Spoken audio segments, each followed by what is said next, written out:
नमस्कार दोस्तों, कैसे हैं आप लोग। मेरा नाम सौरभ कुमार है और मैं आप लोग को यहाँ पर संक्षिप्त इतिहास एनसीईआरटी सार संग्रह क्लास 6 ट्यूटोरियल पढ़ा हूँ, जो कि आपका वन लाइनर है। और इस किताब से हम लोग पढ़ने जा रहे हैं। आपका आज का टॉपिक भारत परिषद अधिनियम 1861। ठीक है, तो भारत परिषद अधिनियम 1861 से पढ़ेंगे। इससे पहले कल हम लोगों ने पढ़ लिया था आपका 1858 तक। तो आज हम आपका जो है चैप्टर नंबर 38 का तो चैप्टर नंबर 38 जो आपका है ब्रिटिश शासन का प्रशासनिक ढांचा, नीतियाँ और उनका प्रभाव, इसका हम लोग आज सेकंड पार्ट पढ़ेंगे। ठीक है, 1861 अधिनियम से। ठीक है, भारत परिषद अधिनियम 1861 से पढ़ेंगे और आज हम पूरा ये जो आपका खत्म कंप्लीट करेंगे। इससे पहले जो है कल ऊपर का जो आपका एक चार्ट था उसको नहीं पढ़ते। ये वाला आपका डायग्राम को, इस डायग्राम को जो है आज हम कंप्लीट पढ़ते हैं। सबसे पहले यहीं से शुरुआत करते हैं। तो यहाँ पर लिखा गया है भारत का संवैधानिक विकास। तो भारत का संवैधानिक विकास कैसे हुआ, ठीक है, ब्रिटिश के काल में, ब्रिटिश के समय में, तो उसको हम यहाँ पढ़ेंगे। तो यहाँ पर देखिए दो पार्ट दिया गया। तो पहले पार्ट में आपका 1857 के पहले और उसके बाद जो है 1858 के बाद का है। ठीक है, 1857 का बाद का है। तो जब आपका 1800 क्रांति हुआ, उसके पहले का कैसा था आपका विकास, कब कब आया आपका अधिनियम वगैरह, एक्ट वगैरह, और उसके बाद आपका जो है 1857 क्रांति के बाद क्या क्या बदलाव हुए और कब तक उसको एक्ट लाया गया। ठीक है, तो भारत का संवैधानिक विकास 1857 के पहले। तो देखिए यहाँ पर ब्रिटिश, सबसे पहले जो ब्रिटिश ईस्ट इंडिया कंपनी के अंतर्गत, तो सबसे पहले आपका जो है ब्रिटिश ईस्ट इंडिया कंपनी के अंतर्गत 1773 से लेकर 1853 तक। तो 1773 से लेकर 1853 तक जो भी आपका एक्ट है उसको पढ़ रहे हैं। तो सबसे पहले देखिए नीचे में आया रेगुलेटिंग एक्ट। सबसे पहले आपका है रेगुलेटिंग एक्ट 1773 में। उसके बाद आपका है ब्रिटिश इंडिया एक्ट 1784 में। उसके बाद आपका है चार्टर एक्ट 1793 में। उसके बाद आपका चार्टर एक्ट 1813 में। उसके बाद नेक्स्ट आपका है चार्टर एक्ट 1833 में। और उसके बाद नेक्स्ट आपका है चार्टर एक्ट 1853 में। तो ये आपका टोटल जो है 6 एक्ट बने। तो सबसे पहले आपका रेगुलेटिंग एक्ट 1773 में। उसके बाद आपका ब्रिटिश इंडिया एक्ट 1784 में। उसके बाद आपका चार्टर एक्ट 1793 में। उसके बाद आपका चार्टर एक्ट 1813 में। उसके बाद नेक्स्ट आपका है चार्टर एक्ट 1833 में। और उसके बाद नेक्स्ट आपका है चार्टर एक्ट 1853 में। ठीक है, तो ये आपका है regulating act 1773, British India act 1784, charter act 1793, उसका फिर आपका चार्टर एक्ट 1813, और फिर चार्टर एक्ट 1833 और उसका चार्टर एक्ट 1853 में। ठीक है, तो ये आपका जो है ब्रिटिश ईस्ट इंडिया कंपनी के अंतर्गत भारत में 1773 से लेकर 1853 के बीच का आया था। नेक्स्ट आपका इधर है ब्रिटिश क्राउन के अंतर्गत भारत।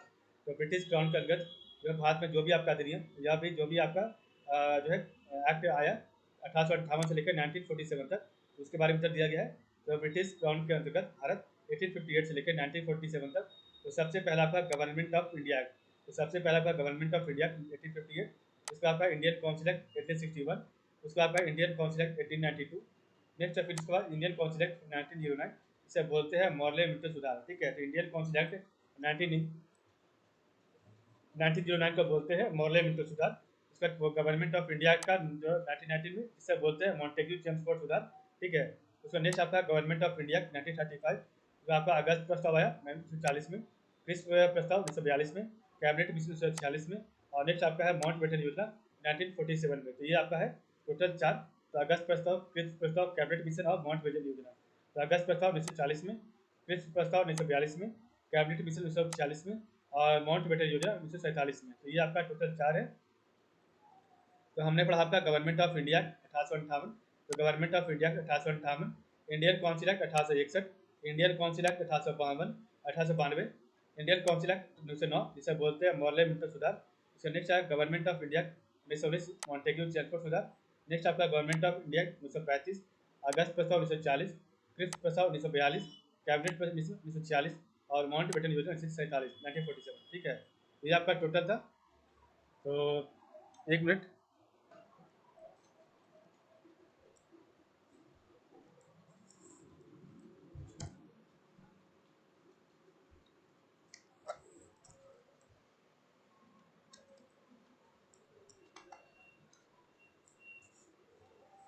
तो इस प्रकार हमने देखा आपका भारत का संवैधानिक विकास ब्रिटिश ईस्ट इंडिया कंपनी के अंतर्गत भारत में 1773 से लेकर 1853, और उसके बाद ब्रिटिश क्राउन के अंतर्गत भारत में 1858 से लेकर 1947 तक। ठीक है, अब हम आगे पढ़ेंगे आपका 1861 थे। तो आज हम यहाँ स्टार्ट करेंगे भारत परिषद अधिनियम 1861। तो 1861 का अधिनियम द्वारा भारत में संवैधानिक विकास का सूत्रपात किया गया, और इस कानून द्वारा अंग्रेजों ने ऐसी नीति प्रारंभ की, जिसे सहयोग की नीति, पॉलिसी ऑफ एसोसिएशन या उदार निरंकुशता, बेनवोलेंट डिस्टॉर्शन की संज्ञा दी जाती है। इसके माध्यम से सर्वप्रथम भारतीयों को शासन में भागीदार बनाने का प्रयत्न किया गया। तो 1861 के अधिनियम द्वारा भारत में संवैधानिक विकास का सूत्रपात किया गया और इस कानून द्वारा अंग्रेजों ने ऐसी नीति प्रारंभ की जिससे सहयोग की नीति, पॉलिसी ऑफ एसोसिएशन या उदार निरंकुशता, बेनवोलेंट डिस्टॉर्शन की संज्ञा दी जाती है और इसके माध्यम से सर्वप्रथम भारतीयों को शासन में भागीदार बनाने का प्रयत्न किया गया था। ठीक है। नेक्स्ट अब 1861 के अधिनियम द्वारा गवर्नर जनरल को अध्यादेश जारी करने की शक्ति प्रदान की गई थी। तो 1861 के अधिनियम द्वारा गवर्नर जनरल को अध्यादेश जारी करने की शक्ति प्रदान की गई थी और इस शक्ति का प्रयोग वह स्वविवेक से कर सकता था। तो 1861 के अधिनियम द्वारा गवर्नर जनरल को अध्यादेश जारी करने की शक्ति प्रदान की गई और इस शक्ति का प्रयोग वह स्वविवेक से कर सकता था। नेक्स्ट आपका गवर्नर जनरल को शक्ति दी गई। तो गवर्नर जनरल को शक्ति दी गई कि वह घोषणा के द्वारा किसी भी प्रांत, प्रेसिडेंसी अथवा कमिश्नरी की सीमा में परिवर्तन कर सकता है अथवा नए प्रांत का निर्माण कर वहां लेफ्टिनेंट गवर्नर की नियुक्ति कर सकता है। ठीक है। तो आपका जो आया 1861 का भारत परिषद अधिनियम, इसमें क्या हुआ? तो 1861 के अधिनियम द्वारा भारत में संवैधानिक विकास का सूत्रपात हुआ। तो आपका यहाँ से संवैधानिक विकास का स्टार्ट हुआ। ठीक है, शुरुआत हुआ और इस कानून द्वारा अंग्रेजों ने ऐसी नीति प्रारंभ की जिससे सहयोग की नीति, पॉलिसी ऑफ एसोसिएशन या उदार निरंकुशता, बेनवोलेंट डिस्टॉर्शन की संज्ञा दी जाती है। ठीक है। तो 1861 के द्वारा संवैधानिक विकास हुआ, पॉलिसी ऑफ एसोसिएशन और बेनवोलेंट डिस्टॉर्शन। ठीक है। और इसके माध्यम से सर्वप्रथम भारतीयों को शासन में भागीदार बनाने का प्रयत्न किया गया। तो इसमें सबसे पहले आपका है भारत के लोगों को इसमें जोड़ा गया। ठीक है। 1861 के अधिनियम द्वारा गवर्नर जनरल को अध्यादेश जारी करने की शक्ति प्रदान की गई और इस शक्ति का उपयोग वह स्वविवेक से कर सकता था। गवर्नर जनरल को शक्ति दी गई कि वह घोषणा के द्वारा किसी भी प्रांत, प्रेसिडेंसी अथवा कमिश्नरी की सीमा में परिवर्तन कर सकता है अथवा नए प्रांत को निर्माण कर वहाँ लेफ्टिनेंट गवर्नर की नियुक्ति कर सकता है। तो नए प्रांत का निर्माण कर वहाँ लेफ्टिनेंट गवर्नर की नियुक्ति कर सकता है 1861 के अधिनियम द्वारा। ठीक है। नेक्स्ट आपका भारत परिषद अधिनियम 1892। तो भारत परिषद अधिनियम 1892 में आपका क्या है? तो इसके माध्यम से केंद्रीय और प्रांतीय विधान परिषदों में अतिरिक्त सदस्यों की संख्या में वृद्धि की गई, यद्यपि बहुमत सरकारी सदस्यों का ही रहता था। तो इसके माध्यम से केंद्रीय और जो है प्रांतीय इसके माध्यम से केंद्रीय और प्रांतीय विधान परिषदों के अतिरिक्त जो है गैर सरकारी सदस्यों की संख्या में वृद्धि की गई, यद्यपि बहुमत सरकारी सदस्यों का ही रहता था। ठीक है। इस अधिनियम में गैर सरकारी सदस्यों की नियुक्ति हेतु अप्रत्यक्ष निर्वाचन का प्रावधान किया गया और विधान परिषद की शक्तियों में वृद्धि हुई। अब इससे आर्थिक नीति तथा बजट पर बहस करने की अनुमति प्राप्त हुई। तो इस अधिनियम में गैर सरकारी सदस्यों की नियुक्ति हेतु अप्रत्यक्ष निर्वाचन का प्रावधान किया गया। ठीक है। विधान परिषद की शक्तियों में वृद्धि हुई। ठीक है। तो विधान परिषद की शक्तियों में वृद्धि की गई थी। अब इसे आर्थिक नीति तथा बजट पर बहस करने की अनुमति प्राप्त हुई। ठीक है। 1892 के अधिनियम द्वारा। ठीक है।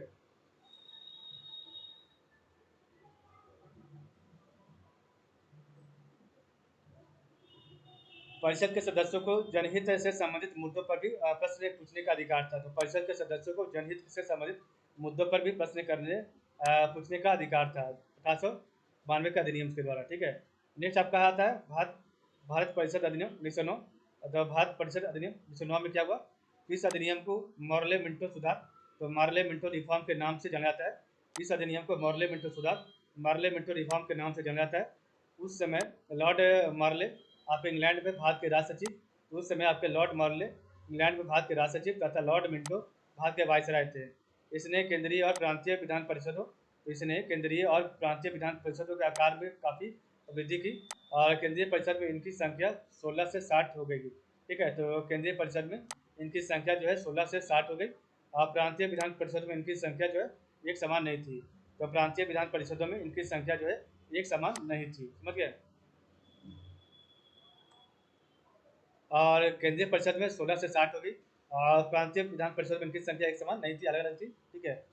नेक्स्ट आपका पहली बार भारतीयों को भारत सचिव तथा वायसराय के परिषद में स्थान दिया गया तथा बजट पर बहस करने तथा पूरक प्रश्न पूछने की अनुमति दी गई। तो पहली बार भारतीयों जो है भारत सचिव तथा वायसराय के परिषद में स्थान दिया गया तथा बजट पर बहस करने तथा पूरक प्रश्न पूछने का अनुमति दी गई थी। नेक्स्ट आपका है भारत शासन अधिनियम 1919। तो भारत शासन अधिनियम 1919 में क्या हुआ, तो 1919 के अधिनियम को मॉन्टेग्यू चेम्सफोर्ड सुधार कहते हैं।